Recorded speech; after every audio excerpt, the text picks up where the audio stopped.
Bom dia, que todos tenham um ótimo dia, um 2022 abençoado, melhor que os dois últimos anos. Espero que todos possam voltar à normalidade e continuarem suas vidas dentro de uma perspectiva de saúde, paz, trabalho honrado, vitórias. Todos possam realmente ter a bênção do Senhor. Hoje eu quero falar sobre um versículo do capítulo 20 de Êxodo. E o versículo nos diz assim: não terás outros deuses diante de mim.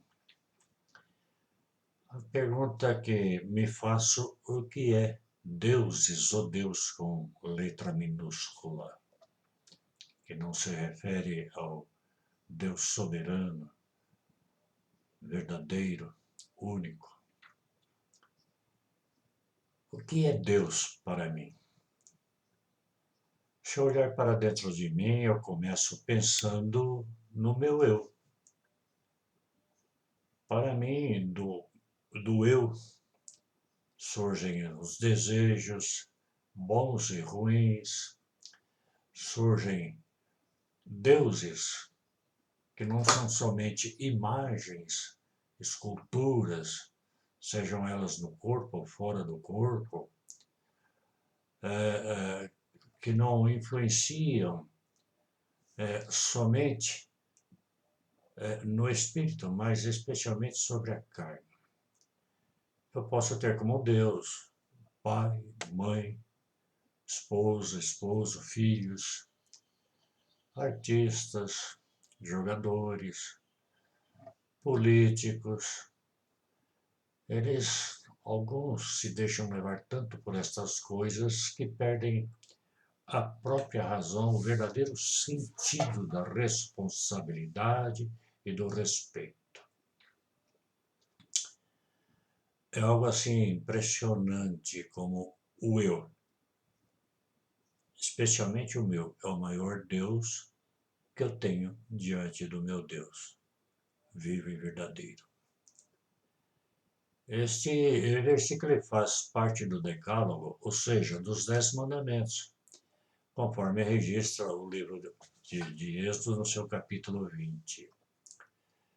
Normalmente, a preocupação das pessoas e uma grande parte dos evangélicos com os 10 mandamentos estão em torno das proibições, tais como não matar, não adulterar, não furtar, não levantar falsos testemunhos, não cobiçar e outras mais. Todas estas proibições estão em relação ao ser humano e isso é muito enfatizado. Porém, as que estão em relação a Deus ficam no esquecimento ou nem mesmo são levadas em considerações. E digo, para a maioria das religiões, de todas as denominações. Deus diz no versículo 2: eu sou o Senhor teu Deus. Ele se coloca como único objeto de adoração, de culto, por ser um único Deus. Ele é que criou todas as coisas, inclusive o ser humano. Aquele que criou todas as coisas, que a princípio era perfeito e não necessitava destes mandamentos, surgiu depois do pecado estes mandamentos. E do pecado de Adão, o pecado original, o pai de toda a raça humana na carne. Quando Deus estabelece os 10 mandamentos, declarando-se como único Deus, ordena para que não se faça imagem de escultura, de nada do que há no céu e na terra e debaixo das águas, semelhante a qualquer coisa, para ser objeto de adoração. Porque certamente ele visitaria a iniquidade até a quarta geração. Apesar de ser misericordioso, ele é o Deus perfeito, primeiro em justiça e depois no amor. Por que primeiro em justiça? Porque a lei dizia para não comer da árvore da ciência do bem e do mal, por isso o homem comendo, a sentença era separação eterna. O homem comeu e Deus aplicou a justiça, porque ele não é vulnerável, ele é perfeito. Temos por certo que idolatria, ou seja, a adoração, não está somente no sentido das imagens. Elas estão sendo adoradas também por ídolos vivos, como artistas, jogadores políticos que já citamos, filósofos, professores, pais, mas uma série de coisas.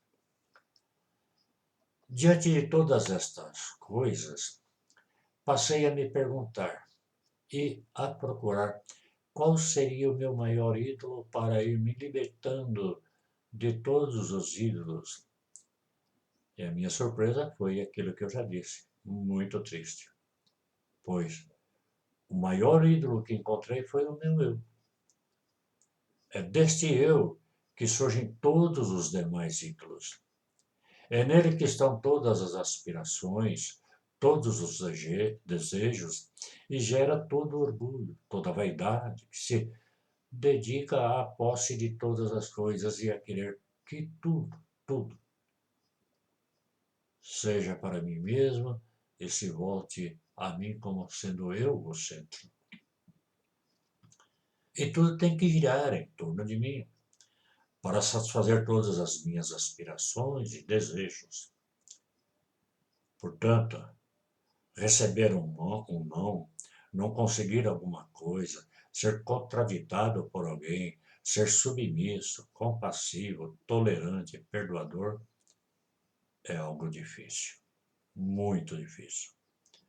Por isso eu entendo como humilhação ser diminuído diante das pessoas. O eu é tão forte que para ele é impossível aceitar que existe um Deus maior que ele, um Deus criador de todas as coisas, inclusive dele mesmo. Assim é mais fácil crer que veio existir por acaso e por si mesmo e se desenvolveu e consegue evoluir dia a dia. É muito mais fácil adorar como Deus objetos criados por ele mesmo e nem receber o que ele criou, que é inanimado, mas satisfaz o eu, porque aí tem um Deus que recebe ordens de mim e não é um Deus superior que ordena. O versículo não terás outros deuses ordena, especifica. O eu, com esse orgulho, com esse entendimento de ser o centro de tudo, não percebe sua própria frustração, seus problemas, seus conflitos. Estão em um grande vazio que há dentro dele mesmo, porque nunca consegue estar cheio de tudo que procura e deseja. Não percebe que vive relacionando-se com as pessoas, porém dentro de si está isolado, por considerá-las sempre abaixo de si mesmo. Somente o Deus vivo e verdadeiro pode suprir esse vazio que está dentro do homem, lá no profundo. Porque o Deus vivo e verdadeiro lhe traz uma visão das coisas espirituais verdadeiras. Mostra-lhe a brevidade da vida sobre a terra. Ele traz a contemplação da vida eterna pós-morte. E isso leva à percepção de que tudo que está na terra, nela ficará, inclusive esse próprio corpo, que é objeto da vaidade do eu. A efemeridade da vida humana é tamanha que aqueles são ídolos vivos, são pessoas frustradas. cheias de complexos e conflitos e vivem sempre em busca da autorrealização e estão sempre envolvidos com a adoração de seus próprios ídolos e com sua vaidade. E são adorados e idolatrados pelas pessoas que não percebem que nada são além de pessoas com os mesmos tipos de problemas, porém mais carregadas de pecado. Fui analisando, observando e pensando sobre tudo isso, que cheguei à conclusão que o maior ídolo que tenho é o meu próprio eu. Então, foi onde Jesus me mostrou, abriu minha visão, né? E me fez perceber o pecador que sou eu. Então, fui buscar a dia o matar esse meu imenso ídolo. E aos poucos ir encontrando uma paz que excede todo entendimento, pela força e pelo consolo e pelo perdão diário recebido de Jesus. Creia que nessa vida terrena aqui jamais conseguirei me aperfeiçoar ou ser perfeito, mas com certeza serei aperfeiçoado na nova terra e no novo céu, quando para lá eu for chamado. Portanto, a única fonte de paz que o ser humano pode ter é a salvação em Jesus Cristo. Salvo e com a compreensão exata das Escrituras, ele saberá de fato qual é o único Deus, e porque deve ser ele o único a ser adorado. É desta forma que o ser humano se liberta do mundo, e do mundo usa apenas o que é necessário para a sobrevivência da vida sobre a face da terra, até o dia em que o chamar para a eternidade, ou que for chamado para a eternidade. Portanto, só Jesus, vivo e verdadeiro Deus, pode lhe dar uma vida equilibrada, tanto espiritual como nas coisas da carne. Pense nisso, medite. Isto é apenas para você refletir e pensar sobre o assunto. Deus te abençoe.